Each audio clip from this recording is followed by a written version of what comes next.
बिस्मिल्लाहिर्रहमानिर्रहीम। Programme news insight के साथ मैं डॉक्टर सना गौरी आपके खिदमत में हाजिर हूँ। वो अच्छा तो सब कुछ हो रहा है, नज़र आ रहा है कि जनाब अच्छा सब कुछ है, लेकिन अंदरूने खाना अगर हम देखें तो इसमें चीज़ें कोई बेहतर नज़र नहीं आती। ना जाने क्यों हुकूमती आदाद शुमार कुछ और कह रहे हैं, लेकिन हकीकत की निगाह कुछ और देखती है। इस वक्त मुल्क में तरक्की की तो बात की जा रही है, लेकिन ये वही मुल्क है और वही ये शहर कराची है कि जहाँ पे ब्रेन ड्रेन की सबसे ज़्यादा तादाद मौजूद है। एक तरफ ये कहा जाता है कि बैरूनी मुल्क जो लोग पाकिस्तानी मुकीम हैं वो जब पैसे यहाँ पे ज़र मुबादला भेजते हैं तो उसके बाद पाकिस्तान की तरक्की में वो किरदार अदा करते हैं। क्या वो इसलिए जाते हैं कि पाकिस्तान की तरक्की में वो बेहतर किरदार अदा कर सकें, या वो अपनी डेवलपमेंट के लिए वो बाहर जा रहे हैं और मजबूर हो चुके हैं कि जनाब उन्हें मुल्क से बाहर जाना पड़े? ये तो एक सूरत हाल है। दूसरी तरफ हम देखें तो जनाब यहाँ पे जो गरीब तबका है वो गरीब से गरीब तर होता जा रहा है और अमीर तबका अमीर से अमीर तर होता जा रहा है। एक छोटी सी मिसाल है कि आपके पास किसी बैंक का कार्ड है तो जितने लेवल का कार्ड है उस लेवल पे आपको डिस्काउंट ऑफर होते हैं, और जितने छोटे लेवल का कार्ड है उतनी आप उसको अवेल नहीं कर सकते। ऐसा क्यों है? माशी तौर पे हम किस तरफ जा रहे हैं? आपको असेंबली फ्लोर पे तकारीर मिलती हैं, आपको नेशनल असेंबली में बड़ी आपको चीज़ें मिलती हैं, आपको सूबाई फ्लोर पे बहुत कुछ मिल रहा होता है, लेकिन हकीकत कुछ और ही कह रही है। इन्हीं मौज़ूआत पे बात करेंगे। 2025, 2026, 27 का बजट तो आपके सामने है, लेकिन किस हद तक चीज़ें ये हमारे कंट्रोल में हैं, इसी पे बात करते हैं। मेरे साथ आज प्रोग्राम में मौजूद हैं जनाब ताहिर रिजवी साहब, आप तज्जियाकार हैं, इस प्रोग्राम में आपको वेलकम करेंगे। साथ साथ मुझे ज्वाइन किया है मुश्ताक बलोच साहब ने, आपका ताल्लुक पीपल्स पार्टी से, सर प्रोग्राम में आपको वेलकम करते हैं। और कुछ देर में मुझे उबैद शाह साहब भी ज्वाइन करेंगे, आप तज्जियाकार हैं। ताहिर रिजवी साहब आपकी तरफ आएंगे। इस वक्त हम बजट की बात कर रहे हैं और इस वक्त हमारे बजट के प्रोग्राम का सिलसिला ये हमारा जो है वो चौथा प्रोग्राम है बजट के हवाले से। लेकिन जब मैंने 3 प्रोग्राम्स किए और आज जब बजट पेश हुआ है, कल भी जो है उसकी कार्रवाई जारी रहेगी, परसों भी उसकी कार्रवाई जारी रहेगी, लेकिन सवाल ये अब बनता है कि डेवलपमेंट हो कहाँ रही है? क्या ये तमाम चीज़ें एक आम पाकिस्तानी को नज़र आएंगी कि जनाब ठीक है मुल्क बहुत तरक्की कर रहा है? देखिए, मसला ये है कि आज तक कभी पाकिस्तान का कोई बजट आवाम का तो हुआ ही नहीं ना फ्रेंडली, और ना कोई बजट सही आदाद शुमार पे होता है। मैं बिल्कुल इसको बड़ी अफसोस के साथ कहूँगा कि जितने भी बजट होते हैं सब झूठ और झूठ आदाद शुमार पे होते हैं। अब जिस चीज़ की इफ्तिताई झूठ से होगी वो आगे जाके उसके रिजल्ट आप कैसे निकालेंगे? बजट में कभी भी ये ख्याल नहीं रखा जाता कि मुल्क की तरक्की की जाए। सबसे पहले बजट में देखा जाता है कि गवर्नमेंट को क्या मिलेगा। आवाम को तो छोड़ देना, अब गवर्नमेंट जो भी बजट में पॉलिसी बनाती है, जो भी बजट में काम करती है, जितना बजट के अंदर वर्किंग होती है, सिर्फ 2 काम के लिए होती है। एक तो कर्जों की किस्तें देके दोबारा जो कर्जे लेने, उसका क्या करना पड़ेगा, यानी पिछला जो कर्ज लिया हुआ है उसकी जो किस्त देनी है तो पहले उसके लिए कुछ निकाल लो पैसा, उसके बाद कुछ पैसा निकालो जो उसकी किस्त देनी है और फिर मजीद कर्जा लेना है। देखिए, मुल्क जो है ना वो कोई साहब थे, वो कहने लगे मुल्क जो है पहियों पे नहीं चलते, मुल्क निज़ाम पे चलते हैं, मुल्क आवाम पे चलते हैं, मुल्क पॉलिसी पे चलते हैं। हालत ये इस मुल्क की, इस वक्त कारोबारी लोगों को इतना तंग किया जा रहा है, इंडस्ट्रियलिस्ट को इतना तंग किया जा रहा है कि रिजल्ट आ ही नहीं सकता। अभी आपने सदर का एक वाक़या सुना होगा, जो ज्वेलर्स को कोई एजेंसी वाले आए थे और उनके वालिद साहब को थप्पड़ मारा।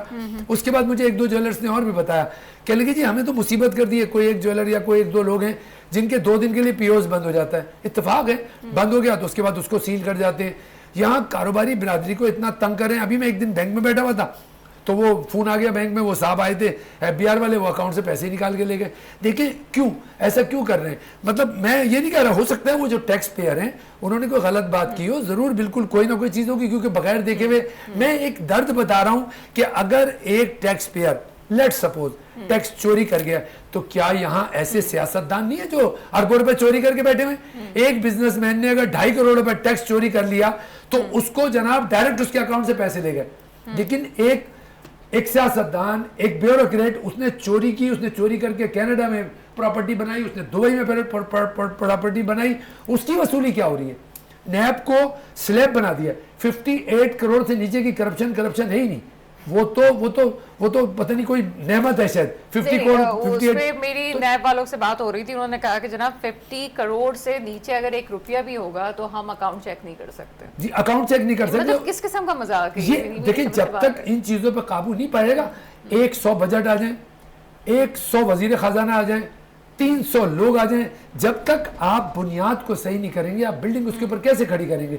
खाली ये मैंने बताया ना, देखिए शुरू में मैंने कहा ये सिर्फ आदात का गोरख धंधा है, कुछ भी नहीं होता बजट में। दूसरी बात, अब ये बजट दे दिया ना इन्होंने, फिर 2 महीने बाद एक एसआरओ आ जाएगा, फिर 2 महीने बाद एक मिनी बजट आएगा, फिर इस चीज की सारे साल प्राइसेस बढ़ती हैं। पहले क्या होता था बजट में, जब एक दफा किसी चीज की प्राइस बढ़ जाती थी लोगों को सुकून होता था अगले बजट तक अब हम स्टेबल हैं। अब ये चीज इतने की हो गई, ये इतने की हो गई, इस पे ये एसआरओ आया है, इसके ऊपर ये रोकना है, इसके ऊपर पे करना है।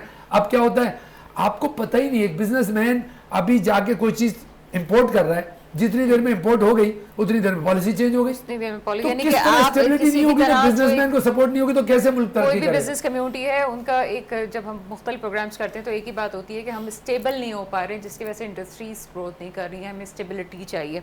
आगे चलते हैं जनाब मुश्ताक बलोच साहब, कुछ सियासी तौर पर आपसे गुफ्तगू करेंगे। आप भी हुकूमत का हिस्सा हैं, आपकी बात, आप अगर नाराज़ हो जाएं आप लोग तो जनाब नून लीग एड़ी चोटी का जोर भी लगा देती है कि किसी तरह से पीपल्स पार्टी को बना के वापस लेके आए, जिस तरह से आज भी हमने देखा हम बिलावल भुट्टो जरदारी के हवाले से कि जनाब उनको एक खुलबली तो थी कि बिलावल भुट्टो जरदारी साहब कहाँ हैं, और उनको लेके आने की भी कोशिश। लेकिन साथ साथ मुझे ये बताएं कि एक तरफ आप हुकूमत का हिस्सा भी हैं, दूसरी तरफ आप लोग ये कहते हैं हम हुकूमत का हिस्सा नहीं, उनकी पॉलिसी से हमारा कोई लेना देना है क्योंकि कोई भी पोर्टफोलियो आपने लिया नहीं है। लेकिन ये जो हालात हैं, रोज़ बरोज़ लोगों की हालत ख़राब होती जा रही है, महंगाई की सूरत हाल है, आपको नहीं लगता कि पीपल्स पार्टी भी कहीं ना कहीं जवाबदेह होगी इसकी? बिस्मिल्लाहिर्रहमानिर्रहीम। देखें, अच्छाई या बुराई में जो भी साथ होते हैं वो बराबर ही होते हैं, लेकिन मैं कम अज़ कम इतना ज़रूर कहूँगा कि पीपल्स पार्टी जो है वो वफाक का हिस्सा ज़रूर है, लेकिन वो आप परसेंटेज उसकी बहुत कम कर दें। यानी ये इतने परसेंटेज कर दें या 25% पे लाए, मेरे ख्याल में जो है 75% जो है वो जो फैसलों की बात कर रहा हूँ मैं, पॉलिसी साजी में आप हाँ, नहीं हैं। तकरीबन फैसलों की बात मैं कर रहा हूँ, जिसकी मिसाल ये है कि अभी ये जो वॉर हुई थी, अब इसमें तकरीबन पॉलिसी जो है, जो हमारी जो गवर्नमेंट है उनकी पॉलिसी ये थी, या देखने में या छुपाई गई या ज़ाहिरन या बातनन या जो कुछ भी था, पीपल्स पार्टी से इतने मशवरे नहीं किए गए। आपको देख रही थी ये जंग के, ये जो अभी पिछले सर दिनों, उसमें तो मुझे लगता है नून लीग से भी मशवरा नहीं हुआ। लेकिन बहरहाल नाम तो उनका आ रहा था।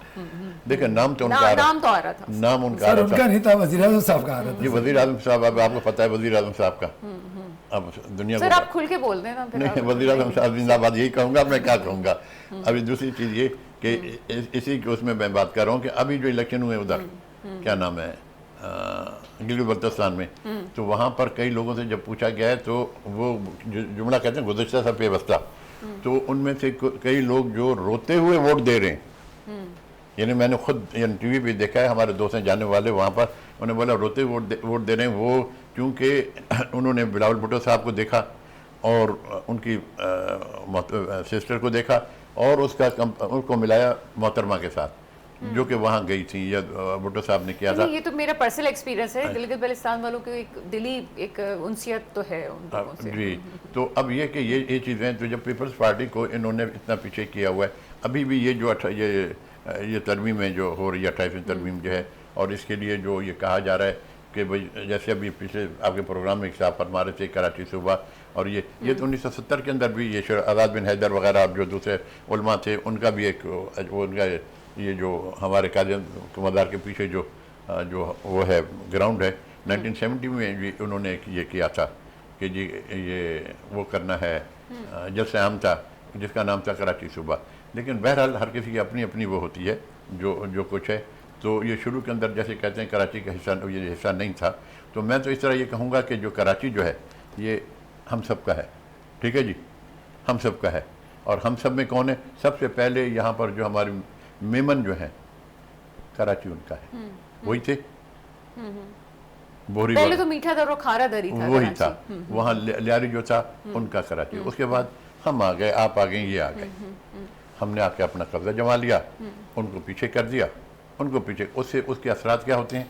उसके असरात ये होते हैं कि महरूमी आ जाती है, महरूमी आ जाती है। फिर जैसे वो साहब एक प्रोग्राम में थे कि ये लोग लड़ने जड़ने शुरू हो जाएंगे, क्योंकि जब इनकम नहीं होगी, जो चीज़ें, जब हर चीज़ मैं खुद ले लूँगा, तो जब महरूमी आ जाएगी, हर चीज़ हम ले लेंगे। कराची को बिल्कुल सही कह रहे हैं कि भूले हुए हैं, लेकिन भूले हुए कैसे हैं?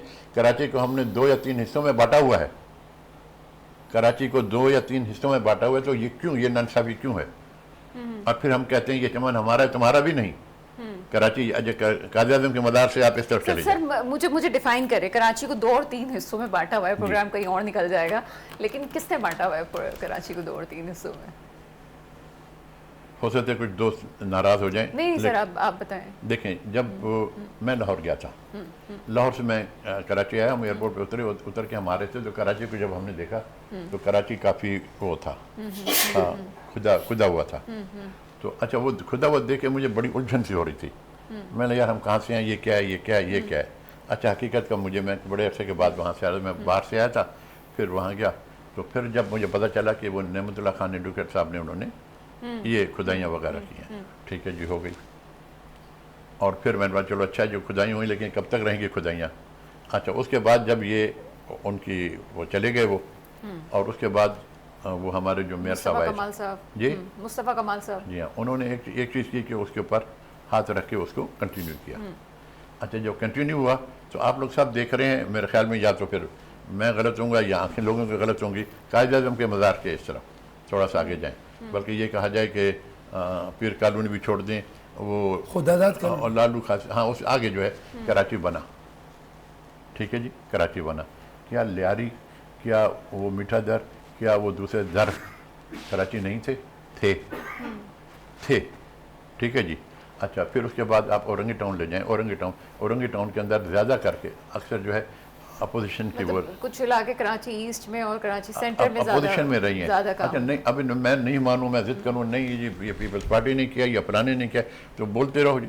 लेकिन उधर से तो मैं नौशादाबाद में रहता हूँ, आते जाते हम भी रहते हैं, शहर के अंदर हम भी रह रहे हैं। सेंटर में तो बहुत काम हुआ जी, सेंटर में तो काम हुआ, अब वापस तबाह हो चुका है जी। ना, अब बहरहाल देखें, इसके अंदर भी यह है कि ये इनकी जो गवर्नमेंट की पॉलिसी है, चाहे वो जो वफाकी गवर्नमेंट है, जो वो फंड देती हैं, तो उनके वो सही तरीके से, अब जैसे अभी पिछले दिनों अभी ये बजट के अंदर आ रहा है, इससे पहले कि हर सूबाई हुकूमत वफाक को इतने अरब देगी, वो नहीं देंगे। अच्छा, ये देंगे। अब बलूचिस्तान से ले लेंगे, पहले वो बेचारा वो वैसे ही वो घूमता हुआ है। अच्छा, उससे वो ये कुछ अरब हैं, ये वो वफाकी गवर्नमेंट ले लेगी। ये चीज़ नहीं होनी चाहिए। PSDP के मद में, हाँ, ये होना ये चाहिए कि आप उनको दें और अपनी मॉनिटरिंग को उसको वो करें, क्या कहते हैं, सख्त करें। सर बात बड़ी इंटरेस्टिंग चली गई है। एक तरफ कराची को वफाक के ऊपर देने की बात, ना जाने क्यों मेरी हर प्रोग्राम में आती है, लेकिन एक बड़ा क्वेश्चन तो रेज होता है तमाम चीज़ों में। सेकंड ये भी कि यहाँ पे कहीं 18वीं तरमीम पे भी क्वेश्चन रेज हो रहा है और माशी इस्तेकाम के पे भी बात हो रही है। एक छोटा सा ब्रेक है, ब्रेक के बाद मज़ीद गुफ्तगू करते हैं।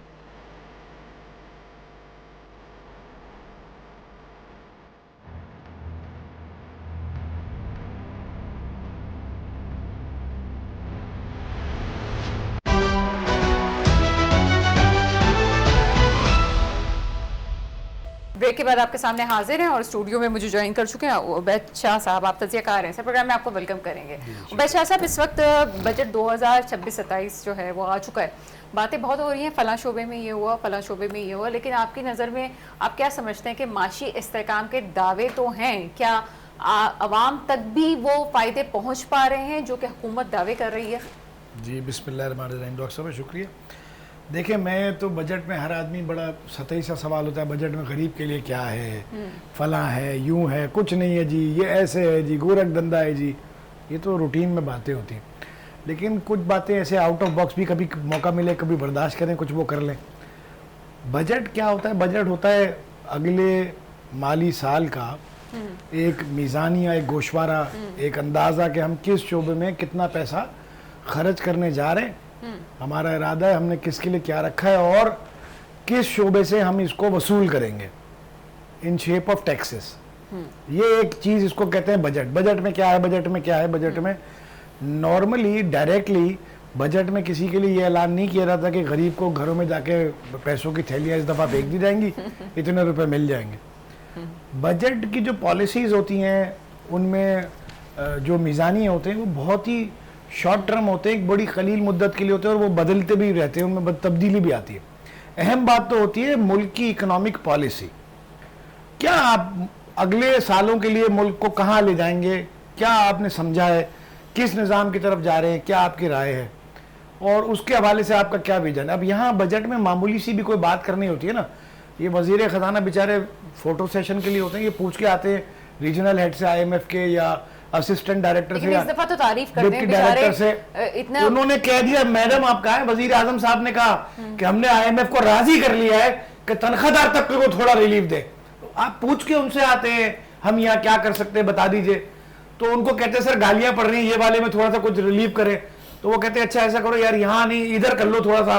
तो इस तरह से बजट बनता है, बजट को इतनी कोई अहमियत नहीं दी जाती। लेकिन सर आप एक मिनट, एक बात और साथ, पहले फिर हम आगे बढ़ जाएंगे ना इसके बाद। दूसरी बात क्या है कि बजट पेश होते हुए मैं 2000 शायद 1998 से ये देख रहा हूँ, जब मैं बहुत प्रैक्टिकल जर्नलिज्म में था, अखबार में रिपोर्टर था, टीवी चैनल नहीं थे, तब भी मैं ये देखता था।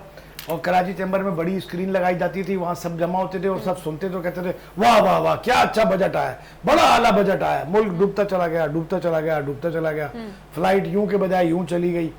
आज भी यही हाल है, वही कॉपियां फटती है बजट की, वही शोर शराबा होता है, चीखो चुकार होती है, बाइकाट होता है, एक जाता है मना के लाता है, दूसरे को लाते, वो तमाशा होता है। एक हुकूमत को इस निज़ाम से कब बाहर आएंगे? एक हुकूमत को 5 साल के लिए इख्तियार मिलता है हर चीज, हर पॉलिसी बनाने का, और वो तमाम कानून साज काम कर सकती है, सारे प्रोसीजर्स चेंज कर सकती है, सारी इनेक्टमेंट्स कर लेती है, अपनी मर्जी के सारे बिल ले आती है। लेकिन जब बजट आता है तो एक तमाशा पूरे मुल्क में लगा होता है, ऐसे हो गया, यूं हो गया। दुनिया में कहीं होता है किसी मुल्क में और तमाशे ऐसे देखें बजट पे आप होते हुए? सारी ब्लैकमेलिंग इसी वक्त होती है, सारे मुतालबा। इमरान खान साहब अभी बानी बानी में करने वाला आदमी होनी माजरत, इमरान खान साहब रात को हॉस्पिटल पहुंच गए, इलाज के लिए नहीं जा पा रहे थे कब से, ठीक है ना, उनको कहा गया होगा भाई थोड़ा रिलीफ, उधर से रिलीफ, उधर से रिलीफ। बिलावल नाराज होकर चले गए, उनको बना के ले आए, आधे घंटे में मन भी गए वो, उनको हुकूमत की फौरन दावत दे दी, शहबाज शरीफ साहब ने गिलगित बिल्तिस्तान में दी, आप बना लीजिए, आइए। रिजल्ट रोके हुए थे, रिजल्ट का भी फैसला हो गया। सारा मजाक होता है, लोगों का कोई ताल्लुक नहीं, लोग रेलिवेंट ही नहीं। इस मुल्क के लोग, यहाँ की पॉपुलेशन, यहाँ की आबादी रेलिवेंट ही नहीं है। यहाँ ये बताइए महंगी गाड़ियों पर टैक्स कितना, वो अहम बात है, सिगरेट पर टैक्स वगैरह कितना ऊंच नीच किया, एयर कंडीशन पे कितना वो किया, फला पे क्या किया, फला पे क्या किया। आप ये फार्मास्यूटिकल इंडस्ट्री के लिए इस दफा कॉस्मेटिक पे तो थोड़ा कम कर दिया पिछले दफा। यही ना, यही सब किया ना। तो अभी अब आप आ जाए, ये तो मेरा एक इनटेक आपको हो गया ना, मैं कहना चाहता था, मैंने कह लिया। अब आप आइए आगे, इससे आगे 15,000 अरब रुपए जमा होंगे, 18,000 अरब रुपए खर्च करने, 15,000 4,000 अरब रुपए मुकामी बैंकों से कर्जा लेंगे, प्राइवेट सेक्टर। हाँ, ये बड़ा इंपॉर्टेंट है। इधर आइए ना आप, इस पे तो चलिए। 8,000 अरब रुपया हमारा चला जाता है इन्हीं कर्जों और उसके सूद में। हम बाज नहीं आ रहे, फिर भी हम और लेंगे, हम और लेंगे। अभी पतलून रह गई है, ये उतरेगी तो अंडर गारमेंट रह जाएंगे, वो भी रखवाएंगे। अभी हम ऐसा करेंगे, नाखून रह गए, ये सिलवा के रखवाएंगे। ओ भाई, आपको 15,000 अरब अगर आने, इस दफा तो आप 14,000 अरब नहीं कर पाए। 800 अरब रुपए के डेफिसिट में थे, तो सूबों को कहा कि आपको जो डिविजिबल पूल में से पैसे जा रहे हैं उसमें से वापस कर दो, अभी थोड़े बाद में हम 2-3 किस्तों में इसको एडजस्ट करेंगे। वो बात बनी नहीं। इन्होंने कहा जी 57.5% आप ले जाते हो, ज्यादा है, जुल्म हो रहा है, 52 पे आ जाओ। उन्होंने कहा नहीं मानते, हम नहीं मानते, नंबर गेम पूरा नहीं हुआ। तो उन्होंने कहा अच्छा ऐसा करें, चलो ये यही छोड़ देते हैं डेडलॉक, जो 18वीं तरमीम में हुआ है फिलहाल उसी को, फार्मूले को आर्जी तौर पर 850 अरब रुपए हमारे पास शॉर्ट है। आप 1,000 अरब रुपए सारे सूबे मिलके हमको वापस कर दें इस दफा।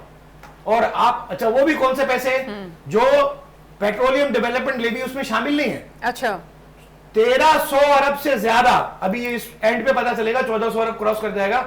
1300 अरब रुपए से ज्यादा पैसे हुकूमत पेट्रोल पर टैक्स लगा के ले चुकी है। वो टैक्स नहीं है, वो लेवी है। लेवी किसी स्पेशल पर्पस के लिए, किसी स्पेशल सेक्टर के लिए लगाया जाता है कि इसमें यहाँ काम कर रहे हैं, इसलिए मार्जी तौर पर लेवी लगा रहे हैं। उन्होंने उसको लेवी को मुस्तकिल इनकम समझ लिया, और वो इनकम वो है जिसमें सूबे हिस्सेदार नहीं होते, सिर्फ वफाक की है। वो कह रहे यहीं से आने दो, पैसे आने दो, लोगों को खाने मत दो। आधा लीटर पेट्रोल के लिए लोग कत्ल कर रहे हैं एक दूसरे को, पैसे आ रहे ना, आने दो। रोज कैश आ रहा है, यहां से आने दो। लेट जाए इंडस्ट्री, उसकी कॉस्ट डबल हो जाए, ट्रिपल हो जाए, लोगों के खाने पीने की चीज, दूध महंगा हो जाए, सब्जी महंगी हो जाए, आटा महंगा हो जाए, परवाह नहीं, यहां से पैसा आ रहा है, इसमें सुबह हिस्सा नहीं लेते, ये आने दो। इस तरह तो मुल्क चला रहे। और वो कहते जी ये देखें, ये डेवलपमेंट का तो नहीं है लेकिन इस्तेहकाम का बजट है, ये स्टेबिलिटी का बजट है। कौन सी स्टेबिलिटी है, इसकी स्पेलिंग क्या है, कोई इसकी समझ में नहीं आता। एक बैंकर को, कल भी मैं कहीं ये बात कर रहा था टीवी पे, एक बैंकर को मुल्क की पॉलिसी बनाने, अव्वल तो वो बनाते नहीं है कोई खास, पूछते पाछ के आते हैं वो। लेकिन अगर उनको आप कहेंगे मशवरा दो ये, तो वो कहेंगे डिपॉजिट इतने आ गए, इतने नए अकाउंट खुल गए, इतने यूं करवा लो, टारगेट दे दो। भाई टारगेट क्या होता है? लोगों का जूस निकाल के पैसे पूरे करोगे क्या? मुल्क टारगेट रखते हैं या कंपनियां टारगेट रखती हैं? लेकिन वो इस दफा कह रहे हैं कि तनख्वाहदार तबके का भी उन्होंने काफी रिलीफ दिया है, 50,000। मैडम 32% से 29% कर दिया है टैक्स, 56 लाख रुपए से तक की आमदनी वाले का फला कर दिया, 35% से 32% कर दिया। ये मजाक मुझे तो कम से कम आप ना सुना, ठीक है? ये छोड़े, ये जिनको लग रहा होगा बहुत खुश हो रहे होंगे उनको होने दें। तो अब अभी खुश नहीं होना चाहिए, क्योंकि एक मतलब मैं एक कॉमन, देखिए आप मुझे ये बताएं, हाँ। ये बताएं कि इस मुल्क में जो जागीरदार तबका है, जो वडेरा है, जो एग्रीकल्चर, आपको मालूम है इस मुल्क में कितना बड़ा जीडीपी एग्रीकल्चर का है? तो सर इसके लफ्ज के आगे कल्चर हटा देना, मेरे ख्याल आगे आधे मसाइल तो उस वक्त हल हो जाएंगे ना। तो आप ये देखिए ज़राअत के आगे हम कल्चर हटा देते हैं, कितना कल्चर ही तो है ना मैम। वो कहता है, मैं बड़ी सीरियस कंसर्न है मेरा कि आप एग्रीकल्चर के आगे कल्चर हटा दें तो आगे शायद इंडस्ट्री और तमाम चीजें होने के बाद शायद आप इसके अंदर जनरेट कर सकेंगे। सबसे ज्यादा टैक्स जो है वो देखिए फॉर्मल सेक्टर देता है। एक अच्छी बात है इस दफा क्या है कि कोशिश की है कि छोटे दुकानदार जो है 20 लाख के करीब कहते हैं दुकानदार है पाकिस्तान में, वो आ जाए 25,000 रुपए ही दे दे, कोई पीओएस ना लगाए, कोई लंबी चौड़ी अकाउंटिंग ना करे और बस 25,000 से रजिस्ट्रेशन करा ले। साल भर नहीं हुआ ना, उन्होंने लास्ट टाइम करने की कोशिश की थी ना, उनसे पूछ के इस दफा की बेहतर स्कीम है। देखिए इसमें उर्दू का फार्म है, 2-3 बातें अच्छी हैं। सबसे बड़ा मसला तो प्रोसीजर है, हर आदमी चार्टर्ड अकाउंटेंट रखे टैक्स भरने के लिए। इतनी बड़ी कॉस्ट एंड मैनेजमेंट अकाउंटिंग करे, अंग्रेजी के इतने से पेज के होते हैं डिक्लेरेशन, 6 पेज का मैं भरता हूँ हर साल, उसमें ये लिखो ये लिखो, ये हेड वो हेड, हम सबको वकील रखना पड़ता है इन तमाम कामों। मैं तो उसको दे देता हूँ भाई ये हाँ, सब हम यही कर रहे हैं। तो आप ये देखें, आप आसान करें ना, प्रोसीजर आसान करें ना। आपने दुकानदार को कहा उर्दू में फार्म होगा 2 सफे का 1 सफे का, इसमें लिख दो मेरी ये दुकान है, ये एड्रेस है, मैं ये चीज का कारोबार करता हूँ, इतनी मेरी सेल है, मेरे पास ये 2 या 4 दुकान पे मुलाजिम है, मैंने इतनी सेल में की है, इतना 1% बनता है, 20 करोड़ तक की सेल तुम्हारी साल की है, 1% दे दो, 25,000 से रजिस्ट्रेशन करा लो। अब तुम कहोगे झूठ बोलोगे, झूठ ही बोलो, कोई बात नहीं, डेटा आएगा हमारे पास, पिक एंड चूज कर लेंगे, पिक एंड चूज कर लेंगे, बड़े रिटेलर कौन है, बड़े सेल वाले कौन है, उनको देख लेंगे। मतलब ये अच्छा है, मैं इसको अच्छे समझता हूं, आसान करके डॉक्यूमेंट इकोनॉमी मैं कहता हूं आप प्रोसीजर आसान करें। प्रोसीजर आसान करने से बहुत लोग और दूसरे सिस्टम पर लोगों को कॉन्फिडेंस दें। हर आदमी, आप किसी को पूछ ले, नीचे चले जाए, किसी को पूछे टैक्स भर दोगे यार, 1000 रुपए गवर्नमेंट को देना पसंद करोगे? वो कहेगा दे तो दूंगा 1000 रुपए, कुछ करना कराना नहीं है, ये 1000 रुपए पड़ेगा भाई, माफ करो मेरी जान छोड़ो। वो बोलेगा इस प्रोसीजर में कौन जाए? सही है, ठीक है। आपकी तरफ आते हैं मुश्ताक साहब। मुश्ताक साहब, ये अभी बात हो रही है डॉक्यूमेंटेड इकोनॉमी के हवाले से। अभी मैं देख रही थी असेंबली फ्लोर पे जब बजट पेश किया जा रहा है तो वो बहुत बात कर रहे थे कि जी डॉक्यूमेंट इकोनॉमी की तरफ हम जा रहे हैं, लेकिन ग्राउंड रियलिटी अभी भी है कि लोग डर रहे हैं, अपने बिजनेस को रजिस्टर करते हुए डर रहे हैं, अपने अकाउंट्स को रजिस्टर करते हुए डर रहे हैं, क्योंकि खौफ बैठ गया है कि जनाब अगर कर लिया तो क्या होगा आगे। ये किस तरह से प्रोसेस करेंगे कि जी डॉक्यूमेंट इकोनॉमी की तरफ चले जाएँ? देखिए, मैं भाई साहब मैंने बहुत अच्छी बात की, लेकिन तस्वीर का ही रुख है, मैं इसीलिए आपकी तरफ आई हूँ। तस्वीर का ही रुख है। ठीक है। दूसरा रुख यह है, क्या मैं बिजली का बिल पूरा पे करता हूँ? क्या मैं दूसरे जो टैक्स वगैरह हैं, जो वट एवर जो है, क्या मैं पे करता हूँ? क्या मैं वो जो हमारी जो जिम्मेदारियाँ हैं वो मैं पे करता हूँ? नहीं करता। एज ए यानी शहरी के हिसाब मैं बात कर रहा हूँ, नहीं करता। अच्छा, जब मैं नहीं करता तो उसका रद्द-ए-अमल क्या होगा? उसका रद्द-ए-अमल ये होता है कि फिर नए कानून और सख्त कानून बनने शुरू हो जाते हैं।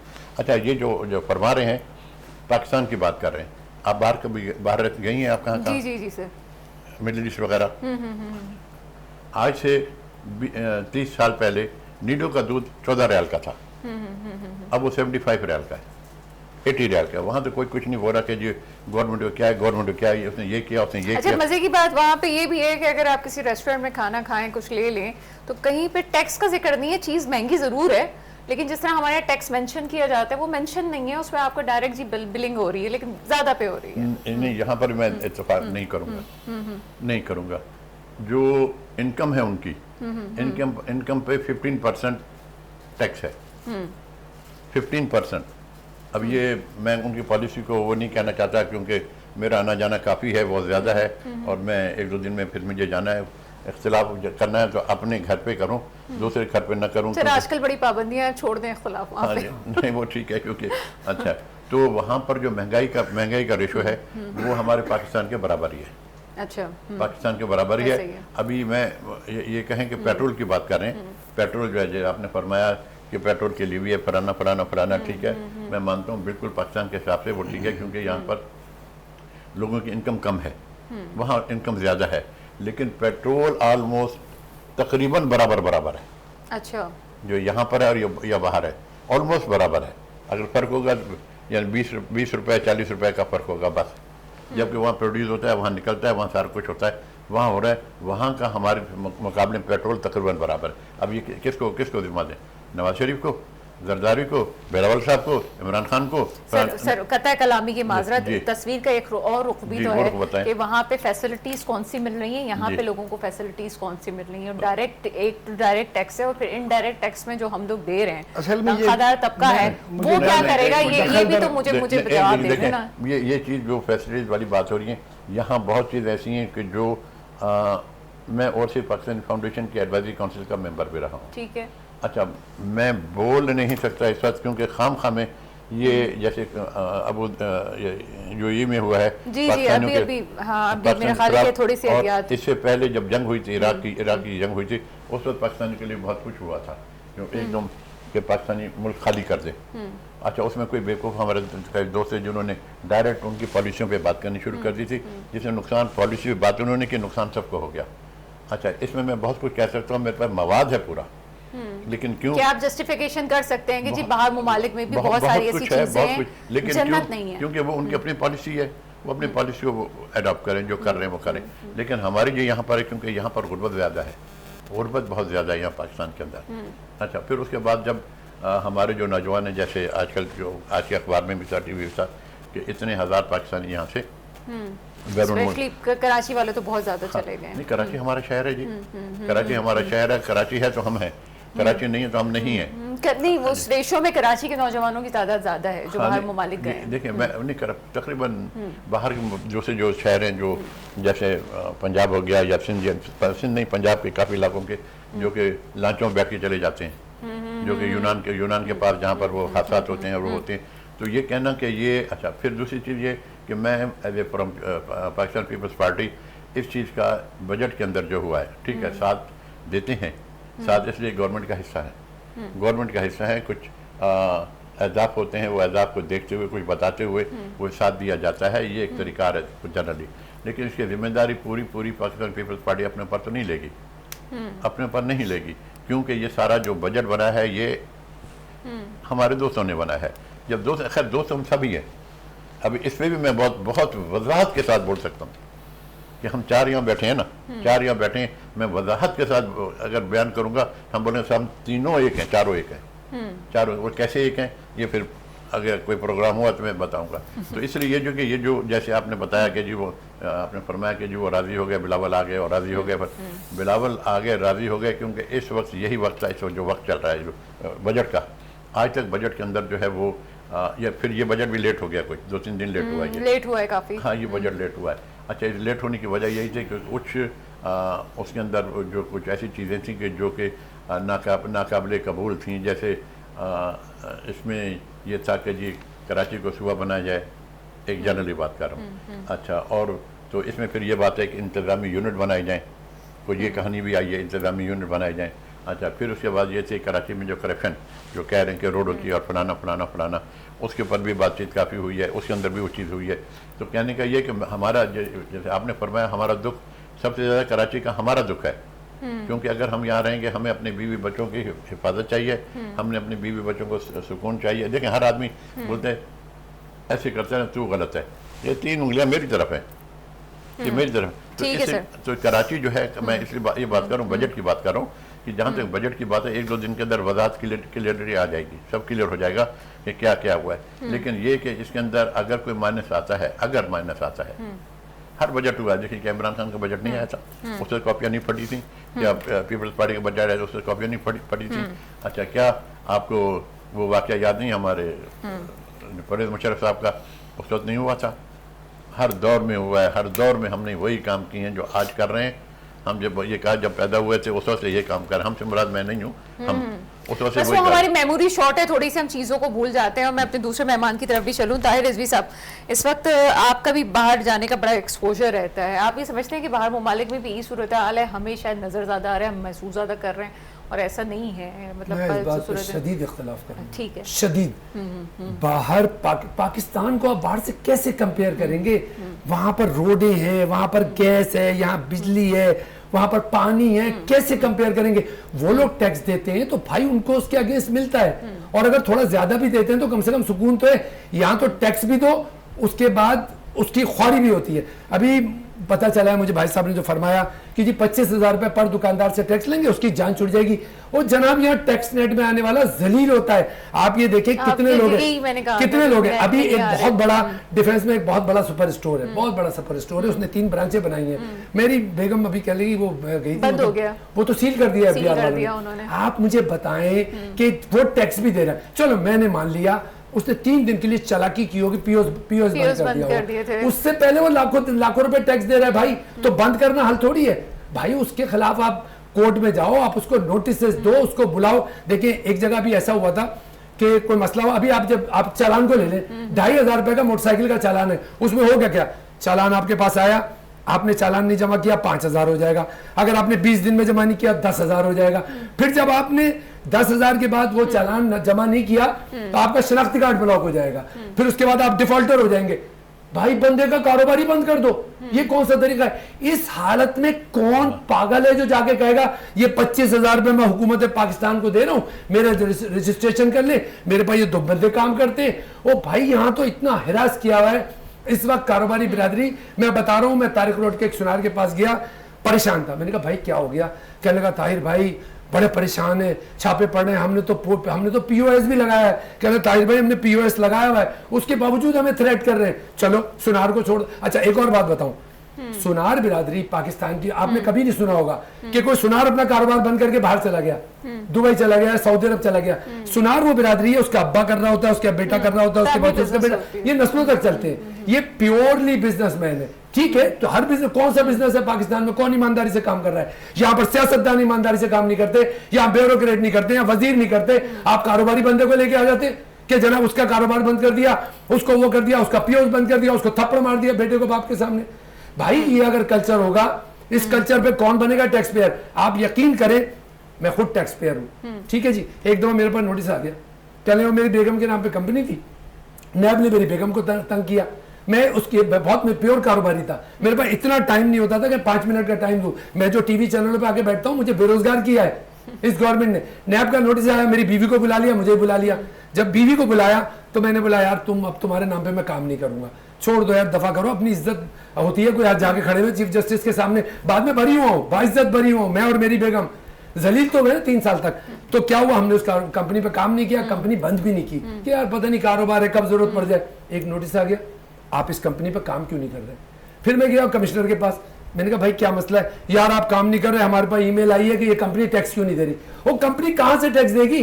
कंपनी को एंटी करप्शन तंग कर रहा है, कंपनी को नैब तंग कर रहा है, कंपनी को FBI तंग कर रहा है। कंपनी का अच्छा काम, सही काम करने वाला कारोबारी, यकीन करें जितनी तकलीफ की जिंदगी इस मुल्क में गुजार रहा है ना, कोई नहीं। हाँ वो अच्छा है। मैं आपको बता रहा हूँ कारोबारी जिस वक्त कोई तकलीफ नहीं है, ना ब्यूरोक्रेट है, आवाम भी इतनी तकलीफ में शायद नहीं होगी जितना कारोबारी। 20 आदमी उसने रखे हुए, ठीक है जी, वो काम करा रहा है, 20 आदमियों को रोजगार दे रहा है। अच्छा 20 आदमी रखे, बिजली का बिल दे रहा है, उस पर टैक्स है, मोबाइल फोन पे टैक्स है, जनाब हर चीज पर टैक्स, पेट्रोल डलवा रहा है उसका भी टैक्स है, उसकी गाड़ी जब सामान लेने जा रही है तो डीजल डलवा रहा है उसमें भी टैक्स है, फिर गाड़ी वापस आ रही है उसमें भी टैक्स है। उसके बाद उसकी इज्जत क्या है? बंद कर दो पीओएस। 1 मिनट में आया FBI वालों ने यूं शटर गिराया, ये ताला मारा, लगा दिया टैक्स डिफॉल्टर। ऐसा नहीं होना चाहिए। टैक्स डिफॉल्टर है, आप उसको एक नोटिस दो, दूसरा नोटिस दो, तीसरा नोटिस दो, शनाख्ती कार्ड ब्लॉक कर दो यार। शनाख्ती कार्ड ब्लॉक करने के बाद तो बंदा मजबूर हो जाता है कि यार नहीं भाई अब या पैसे दो या सेटल कराओ या कर।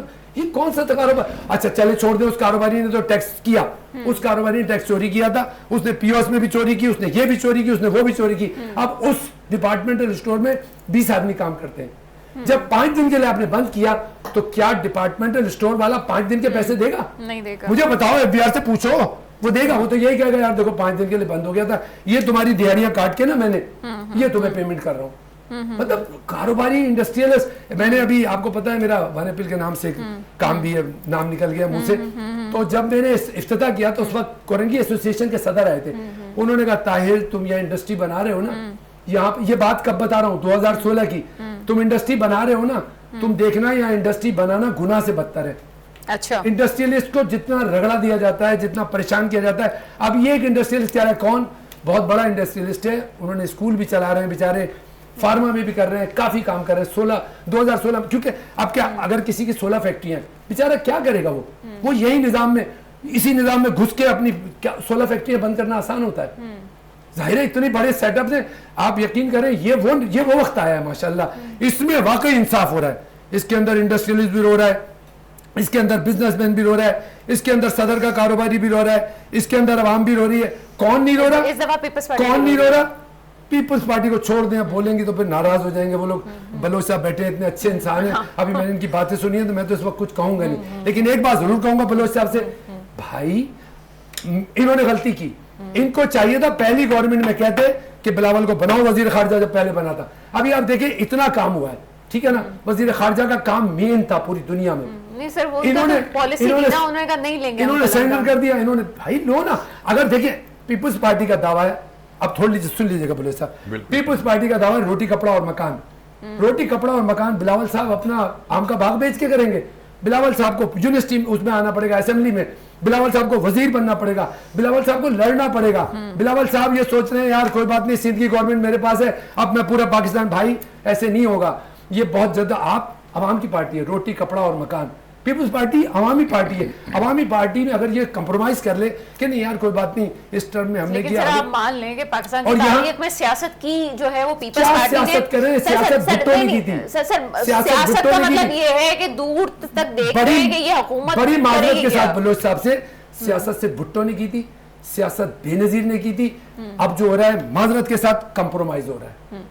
इस totally Peoples Party business is totally compromise. यार मतलब आप अपोजिशन में भी है और आप अपोजिशन में नहीं भी है, ठीक है सर, यही सियासत है सर, यही सियासत है। आवाम के लिए खड़े हो जाओ, इंशाल्लाह पीपल्स पार्टी तरक्की करेगी जिस दिन आवाम के लिए खड़ी होगी। नहीं चाहिए मेरे को सिंध की गवर्नमेंट भी ले लो, हम पीपल्स पार्टी आवाम के लिए। मैं उदय शाह साहब की तरफ यही सवाल लेके जा रही हूँ कि इस वक्त बात की मुश्ताक साहब ने, मुश्ताक बलोच साहब ने, कि जी जनाब बातें हो रही हैं 18वीं तरमीम की, बातें हो रही हैं कराची को वफाक की तरफ लाने की, तो वफाक की तरफ लाने की और इस पे बात हो रही है, तो क्या हमने एनएफसी और पीएफसी पे भी बात करना मुनासिब समझिए कि हम जनाब ये तो हमारा मुद्दा उठता है, सिंध गवर्नमेंट को पहले इस बारे में सोचना चाहिए ना कि एक वक्त में आके रिव्यू होता है कि आपके एनएफसी अवार्ड उसकी सूबे की रेवेन्यू के लिहाज से बढ़ना चाहिए। हम इस पे तो डिस्कशंस नहीं कर रहे, हम तो इस पे डिस्कस कर रहे हैं कि जनाब 18वीं तरमीम पे बात क्यों हुई है, हम इस पे डिस्कस कर रहे हैं कराची का मामला क्यों डिस्कस हो रहा है।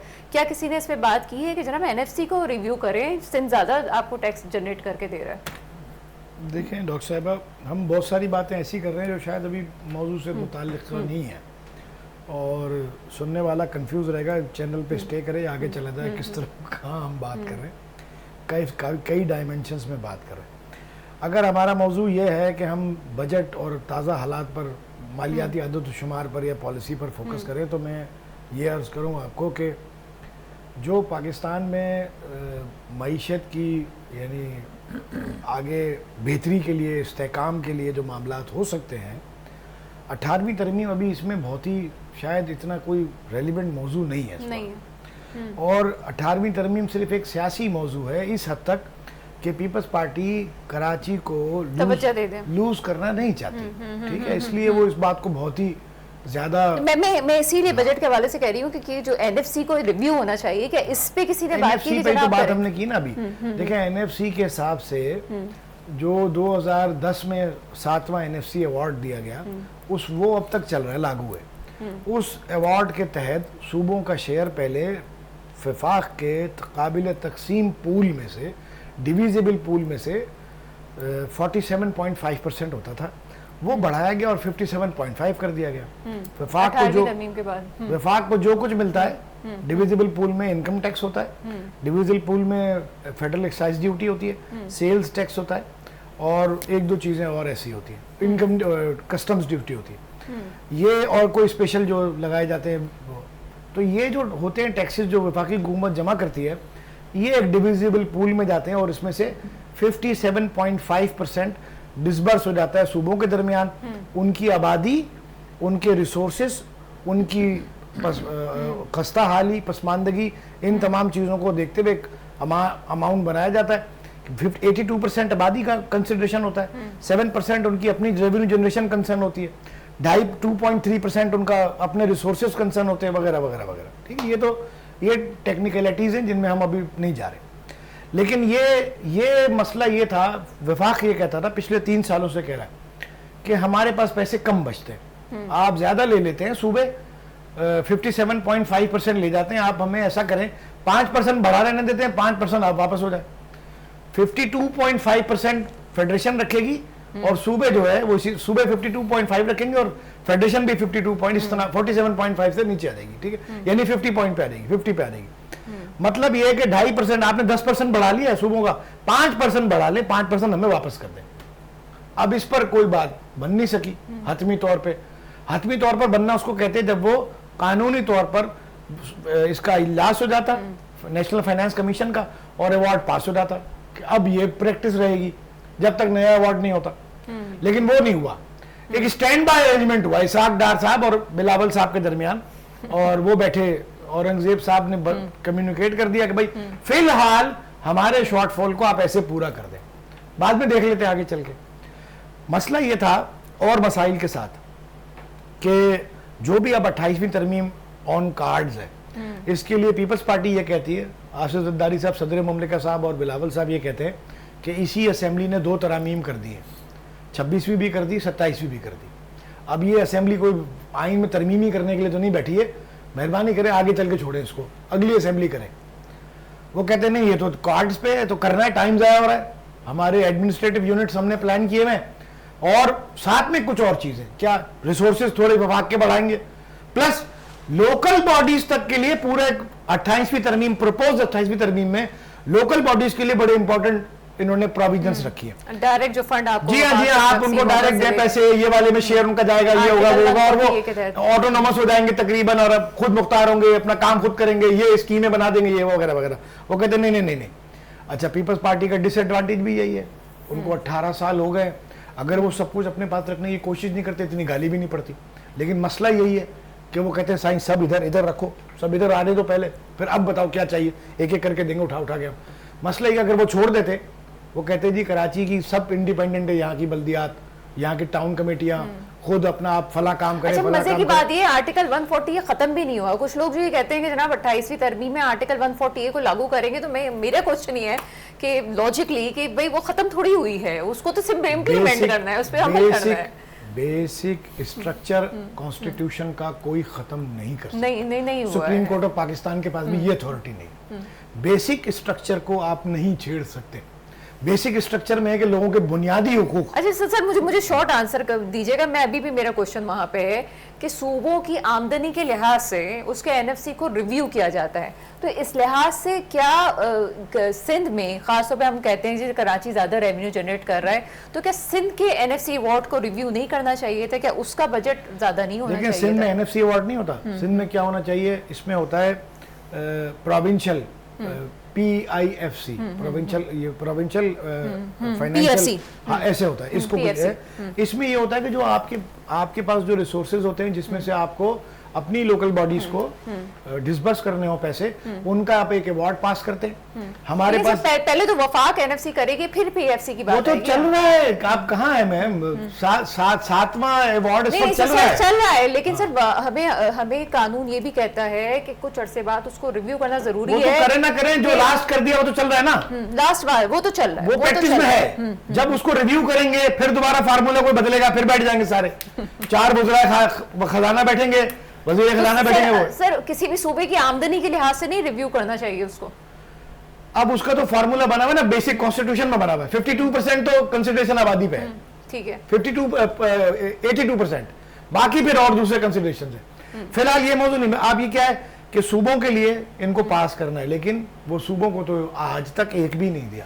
जब से 18 साल से पीपल्स पार्टी है, आज तक एक बार भी उन्होंने सूबे में किसी भी बल्दिया के लिए कोई अवार्ड पास नहीं किया कि तुम्हारे ये रिसोर्सेज में ये हिस्सा ये लेते रहो। नहीं, कुछ भी नहीं किया। और इतना कमजोर रखा है, इतना लंगड़ा डूला रखा है कि हर इलाके में, कराची के मैं अब आया हूं बजट से जरा नीचे, क्योंकि काफी माहौल उस तरफ जाता है, बात कर रहे हैं हम। हर इलाके में कराची के रोजाना 20-20 गाय कटती हैं, पुलिस को पैसा जाता है, गंदी नाली में उजड़ियां फेंकी जाती हैं, कोई स्लॉटर हाउस का लाइसेंस नहीं, पूरे कराची में नहीं है कहीं। एक स्लॉटर हाउस है पूरे कराची के लिए, वो भैंस कॉलोनी में आगे बना हुआ है, जहां से शायद सिर्फ लांडी के लोग खा लेते होंगे गाय, बाकी पूरे कराची में गाय कटती है, कोई पूछने वाला नहीं। हर बल्दिया को चाहिए उसको इनेक्टमेंट दे, आप लाइसेंस दो स्लॉटर का। अब 25 चीजों की कोई लाइसेंस नहीं है, ट्रेड लाइसेंस फी कोई नहीं है, कोई दुकान वाला कराची में, कोई दुकान वाला, कोई बड़ा मोतबर शरीफ आदमी होगा, रहम आ जाए किसी को, खुद ही खुदा खौफ दे दे तो वो ट्रेड लाइसेंस ले लेगा, वरना कोई दुकान वाला ट्रेड लाइसेंस नहीं लेता। अगर बल्दिया वाला आ जाए तो 500 जमा करके ले जाता है। जी मुश्ताक बलोच साहब, एक तो वक्त भी कम है और इल्जामात भी बहुत लग गए, कम वक्त में कैसे जवाब देंगे? नहीं, कम वक्त में ये पहले तो मैं भाई साहब के उसका जवाब दूंगा जो इन्होंने कहा कि लाइसेंस के लिए यहाँ चालान होता है 500 का, फिर 1000 हो जाता है, फिर 1500 हो जाता है, फिर 2000 होता है। बिल्कुल सही कह रहे हैं। क्या ये पाकिस्तान में है? नो, मिडिल ईस्ट पूरे में है। यहाँ तो 500 बढ़े हैं, वहाँ 5000 बढ़ते हैं, वहाँ 5000 बढ़ते हैं। और खाली वो जो यूटर्न लेने के 15-15 हज़ार रियाल हैं। इवन आप एयरपोर्ट से नहीं निकल सकते। मकसद जो उन्होंने कहा वहाँ के हालात मैं उसको भी वाज़ेह कर दूंगा। टाइम बहुत कम है। अच्छा, जैसे आपने कहा, आपने बिल्कुल सही कहा कि भाई ये चीज़ें जो है इनको जो मकामी जो गवर्नमेंटें हैं जैसे बल्दिया वगैरह है, इनको इख्तियारात देने चाहिए। इख्तियारात हैं, लेकिन क्यों यूटिलाइज नहीं हो रहे? कि हम सब एक हैं। मैं फिर ये कह रहा हूँ, हम सब एक हैं। समझ गई सर। हम सब एक हैं, हम सब एक हैं, हम सब एक हैं। अगर मैं देना चाहूँगा तो आप हैं एक तरफ से, एक तरफ से ये हैं, एक तरफ से ये हैं, या थोड़ा ज़्यादा बोलेंगे, थोड़ा कम बोलेंगे, या ज़्यादा बोलेंगे, वो चीज़ वहाँ से डिस्ट्रीब्यूट नहीं हो पाती। क्योंकि मैं बेसिकली मैं बहुत अच्छी तरह जानता हूँ। अब जैसे ये अपने डिपार्टमेंट में जानते होंगे, मैं भी बिजनेस करता हूँ, मैं भी बिजनेस करता हूँ। हमारे पास तो कोई FBR हो गया, ये हो गया, वो हो गया, जो कुछ है हम तो खुला टीवी पर आके बोलेंगे, आके चेक करें। हम तो टीवी पे आके बोले, आके चेक करें, क्योंकि मैं अपनी बात कर रहा हूँ, मैं किसी और की बात नहीं करता। हमने हर चीज़ प्रॉपर सही रखी हुई है। चलिए सर, मेरा वक्त खत्म हो रहा है। एक मिनट मैं पीपल्स पार्टी के हवाले से बात करूँगा। जी सर। कि बिलावल भुट्टो साहब जो हैं वो अपनी कोशिश कर रहे हैं, वो अपनी कोशिश कर रहे हैं। यंग लीडर है, वो अपनी कोशिश कर रहे हैं, जिसके असरात आपको कुछ दिनों के बाद इंशाअल्लाह ये आपको कराची में मजीद मिलेंगे। ये मैं एक बात वजाहत से बोलूंगा, कराची के जो हालात हैं, उम्मीद कर रहे हैं इस चीज की कि हो जाए। ये मिलेंगे। और ये जो अवार्ड जो अभी ये जो हुआ है, जो ये इसके अंदर पाकिस्तान पीपल्स पार्टी की रजामंदी शामिल ज़रूर है, लेकिन फोर्स और जो कुछ है ये मुस्लिम लीग नून का है। Sir please last comment sir, थोड़ा सा नहीं सर, बिल्कुल छोटा सा। बलोच साहब, मैंने चालान के तरीक़ेकार पे ऑब्जेक्शन नहीं किया, वो ठीक कर रहे हैं, बिल्कुल ठीक कर रहे हैं, इतना ही होना चाहिए, दुनिया में इससे ज्यादा है। मैंने ये कहा था जिस तरह चालान में उनको इंक्रीमेंट करके सजा देके आखिर में शनाख्ती कार्ड ब्लॉक करते हैं, बिल्कुल इसी तरह कोई बिजनेस अगर वो गलत कर रहा है तो शनाख्ती कार्ड उसका ब्लॉक करें। जब हम यहाँ पे शुरू होते हैं और गवर्नमेंट और सिंध के हम जाते हैं, सिंध सूबे की तरफ आते हैं, तो मेरा हमेशा सवाल ये होता है, पंजाब एक तरफ है, सिंध एक तरफ है। चलें जनाब, कुछ मसाइल KPK में हैं और कुछ मसाइल बलूचिस्तान में हैं, लेकिन पंजाब और सिंध में वो मसाइल नहीं होने चाहिए जो सिंध के आज हम डिस्कस कर रहे हैं। इस पर सोचना चाहिए। आज के प्रोग्राम में इतना ही, मुझे इजाज़त दीजिएगा। खुदा हाफिज़।